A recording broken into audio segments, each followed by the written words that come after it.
Hey ladies and gentlemen, welcome back to the channel. As always, it is Nick here, back to your daily crypto news and analysis. And today we are going to be talking about Ripple and XRP, as well as the vast majority of crypto and finance.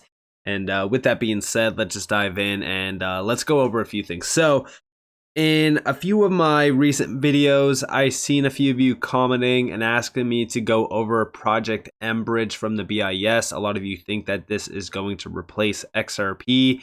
And ultimately speaking, when we just initially look at a few things here, just look at the image on this report real quick when I open the PDF file.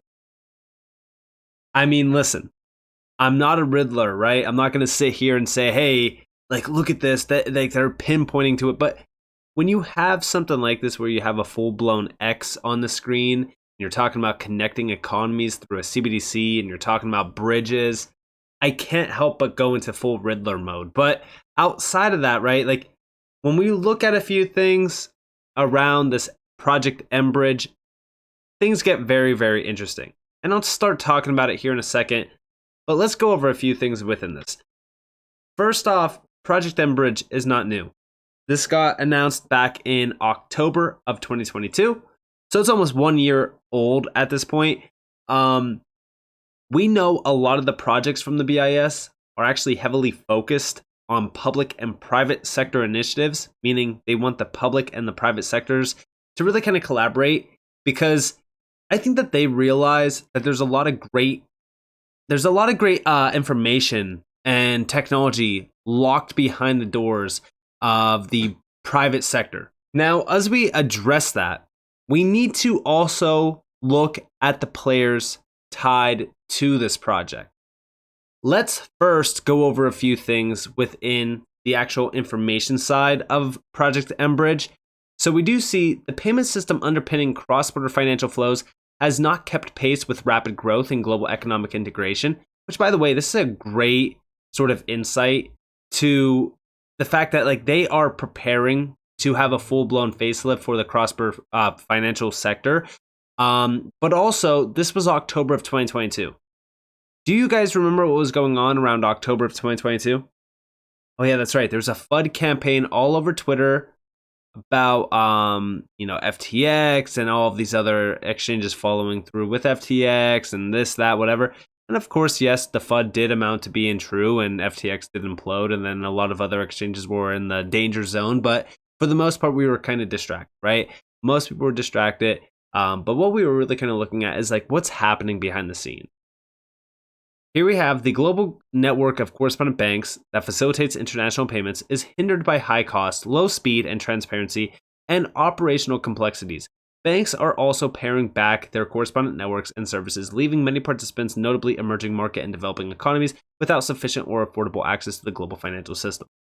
Multiple CBDC, multi-CBDC arrangements that directly connect jurisdictional digital currencies in a single common technical infrastructure offer significant potential to improve the current system and allow cross-border payments to be immediate, cheap, and universally accessible with secure settlement.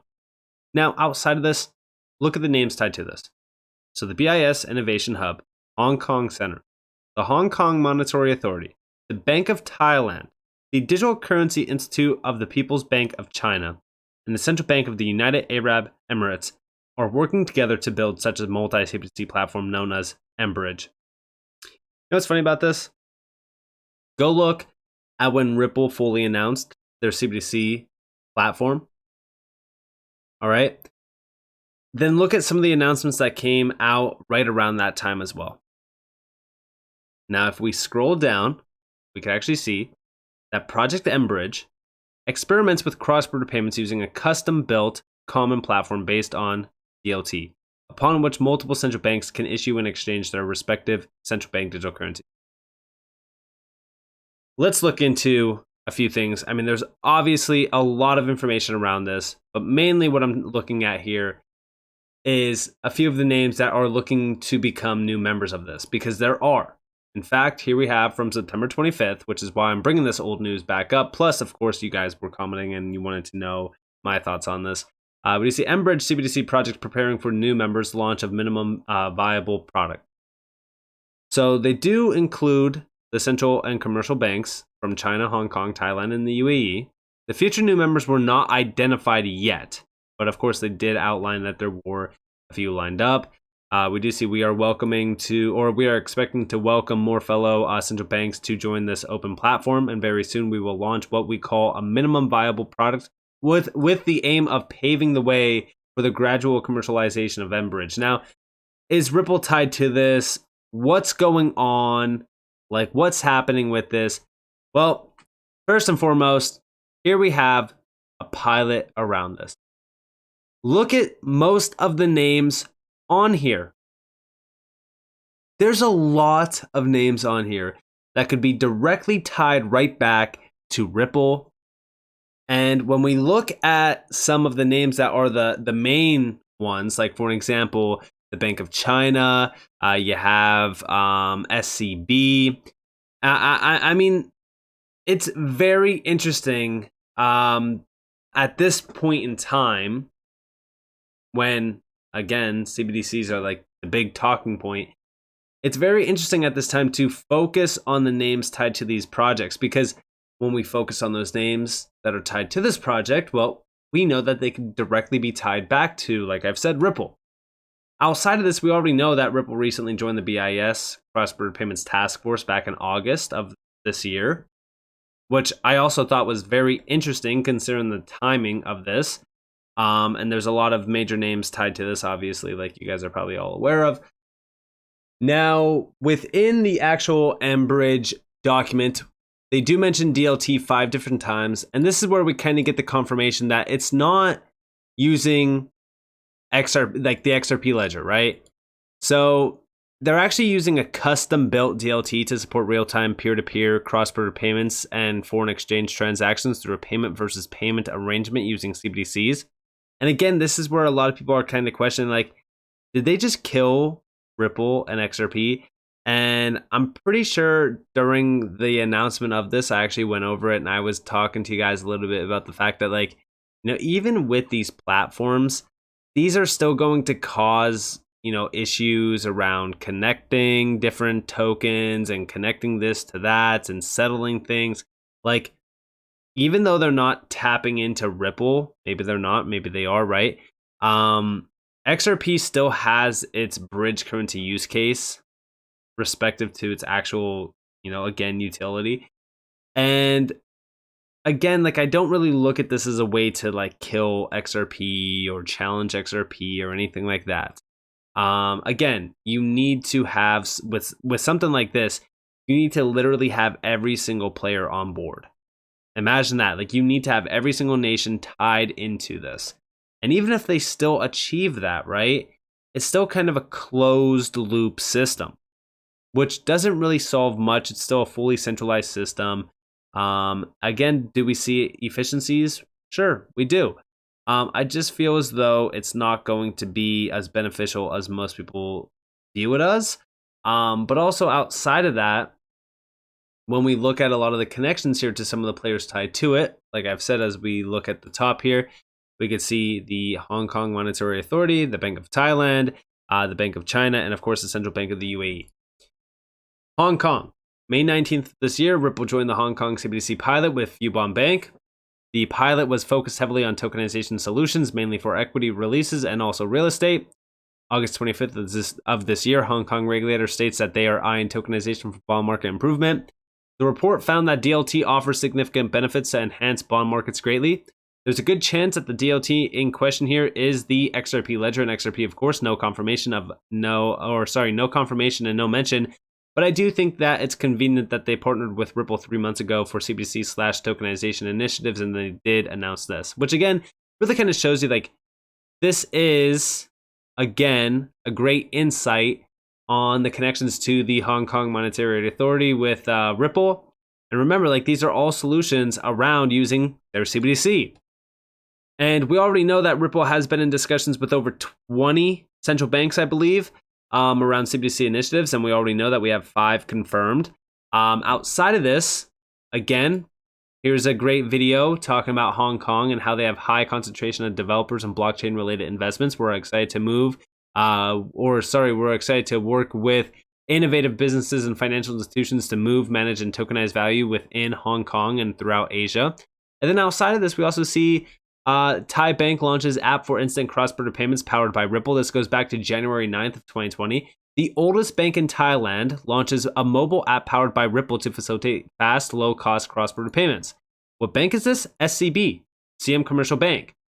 They actually have a full case study over here as well. Ripple helps Siam Commercial Bank drive innovation with instant cross-border remittances. The goal to create innovative customer experiences to be a digital banking leader in Thailand and Southeast Asia. Cross-border payment solution helps SCB integrate with partners around the world, allowing the bank to provide customers with instant low-cost cross-border payments using its SCB Easy app. The bank is expanding the service to business customers. Again, the reason why I bring this up is, well, when you actually look at the players tied back to the Enbridge pilot, look at one of the names under Thailand, SCB. We also know that HSBC is working closely with Ripple, MUFG also. There's a lot of great names tied right back to Ripple. Outside of this, the Middle East. We know Ripple recently expanded within the Middle East, and we also know that the UAE has been a big focus of theirs as well.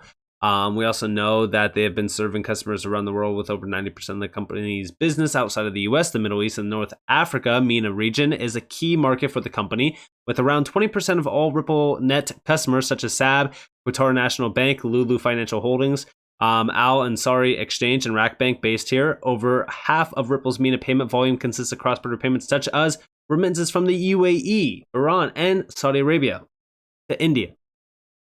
Outside of this, we also know that the UAE welcomes digital assets as Ripple wins in Singapore. This was June of this year.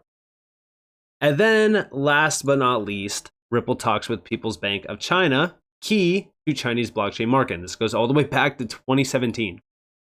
Again, listen, we don't know if Ripple is tied back to Enbridge at all. All we can do is kind of connect the dots here. I mean, we could speculate and we could be a Riddler and say, look, it's an X, it means XRP, but that's nonsense, right? We need full-on confirmation. The only thing that we actually see within this is the fact that they're utilizing a custom-built DLT, which confirms that they're not using the XRP ledger. But we do know that Ripple has private ledger technology built upon the XRP ledger. And that can, again, tap into XRP for bridging. They're not giving us too much insight here at all, which I don't expect them to. This is the BIS at the end of the day, and they're working with some very large players. We kind of have to come to our own conclusion around this. If they are and if they aren't using XRP, because we don't know, it's going to be very interesting to see what happens here. But we do see a lot of the timeline outlined here. And you can see the full-on timeline going all the way back to 2017. Very interesting. And this is when they first started to work on this, which again kind of proves just how long they've been planning the moves around CBDCs and things. Very interesting. But do I think that this is, a major concern around XRP, and do I think that this is going to replace XRP? No, I don't believe so. Listen, the public and private sector are going to collaborate. They're going to work together no matter what. I believe that Ripple is in a very, very good spot.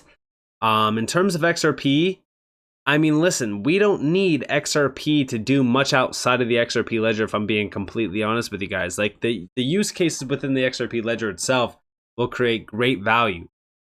Outside of that, though, we already know that XRP, for what it is, which is a decentralized bridge currency, and it's an incredible payment token, will have its own use case. And it will be extremely, in my opinion at least, extremely sought after around payments and payment settlement, specifically cross-border payments. So even though we are seeing a lot of these experiments and we're seeing these big moves from the private sector and even the public sector as well, I believe a lot of these moves are still very beneficial for what we have been talking about for the longest time. And again, we already know that, again, this is old, right? Like these are old announcements, but we already know that they are looking at expanding. But we already know that Ripple is working with the BIS. So they already have their own plans. We already know what's happening here. I'm still very excited about this. And this only really just proves that we are on the right side of history here. And even here, we do see learning from earlier project phases and pilot. The project will continue building the technology and testing it while adding more liquidity, compliance, and connectivity features with a view to moving the platform closer to a production-ready system. Very, very interesting. Let me know what you guys think down in the comments below, though. I'd love to know if you guys think that Ripple and XRP are even tied to this at all. Maybe you guys have a little bit more information. But from what I found, it doesn't seem as though Ripple and XRP are really kind of tied to this. I mean, there's a lot of, again, Ripple partners and connections here, but there's just not enough to go off of for me to say, hey, I think Ripple's part of this. But let me know what you guys think. With that being said, I hope that you guys enjoyed this video. If you guys did, definitely leave a like, subscribe, turn notifications on because I'm a free content. You guys are more than welcome to follow me on Twitter and join the free Discord in the description below. And with that being said, guys, it's been Nick. Peace out.